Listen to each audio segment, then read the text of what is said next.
अल्लाह रब्बुल आलमीन इंसान के उहे 10 ॾींहं अता फ़रमाया आहिनि। इस्लाम जी शरीयत जा तक़रीबन तमाम आमाल अदा कया वेंदा आहिनि, जंहिंमें रोज़ो भी आहे, जंहिंमें क़ुरबानी भी आहे, जंहिंमें हज भी आहे, जंहिंमें अल्लाह ताला जूं तकबीरात तहमीदात भी आहिनि।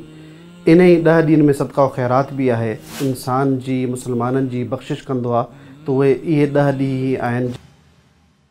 ज़िलहज जो महीनो अल्लाह तबारक व तआला जे उन्हनि महीननि मां आहे जंहिंजी फ़ज़ीलत अल्लाह तबारक व तआला क़ुरान मजीद में ऐं प्यारे पैगम्बर नबी करीम सल्लल्लाहु अलैहि वसल्लम पंहिंजी अहादीस में कई जगहनि ते कई मक़ामनि ते बयानु फ़रमाई आहे। अल्लाह रब्बुल आलमीन हिन उम्मत खे अहिड़ा ॾींहं अता फ़रमाया आहिनि जंहिंमें अल्लाह तबारक व तआला पंहिंजे बांदनि पंहिंजे बंदनि जा गुनाह बि माफ़ कंदो आहे, हुन जा दर्जात बि बुलंद कंदो आहे। पोइ उन्हनि खे अहिड़ो मौक़ो अता कंदो आहे जंहिंमें हू अल्लाह ताला जी तरफ़ वधनि, अल्लाह ताला जो क़ुर्ब हासिल कनि। त ज़िलहज जो महीनो उन्हनि महीननि मां आहे। सभिनी खां पहिरीं इन जी का फ़ज़ीलत आहे इहा त अल्लाह रब्बुल आलमीन जे उन्हनि महीननि मां आहे जंहिंजी हुरमत क़ुरान करीम में बयानु थियल आहे। 4 महीना हुरमत वारा आहिनि, उन्हनि मां हिकिड़ो महीनो ज़िलहज जो महीनो आहे। इहो उहो महीनो आहे जंहिंमें अल्लाह रब्बुल आलमीन इंसान खे उहे 10 ॾींहं अता फ़रमाया आहिनि, जंहिं 10 ॾींहनि में इस्लाम जी शरीयत जा तक़रीबन तमाम आमाल अदा कया वेंदा आहिनि।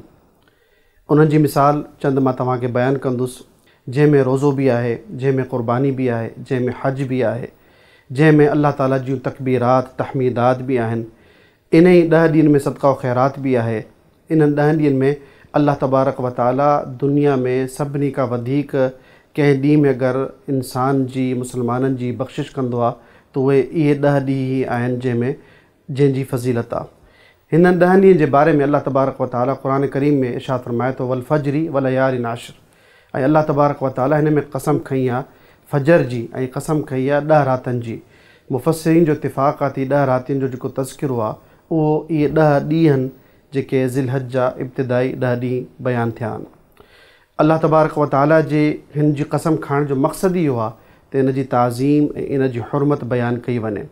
नबी करीम सल्लल्लाहु अलैहि वसल्लम जूं 2 या 3 हदीसूं मुख़्तलिफ़ मक़ामनि ते मौजूदु आहिनि, जंहिंमें रसूलुल्लाह सल्लल्लाहु अलैहि वसल्लम बयानु फ़रमाइनि था त अल्लाह तबारक व तआला खे सॼे साल में कंदड़ अमलनि में सभिनी खां वधीक जिन्हनि ॾींहनि में अमल महबूब आहिनि उहे इहे 10 ॾींहं आहिनि जेके ज़िलहज जा इब्तिदाई 10 ॾींहं आहिनि।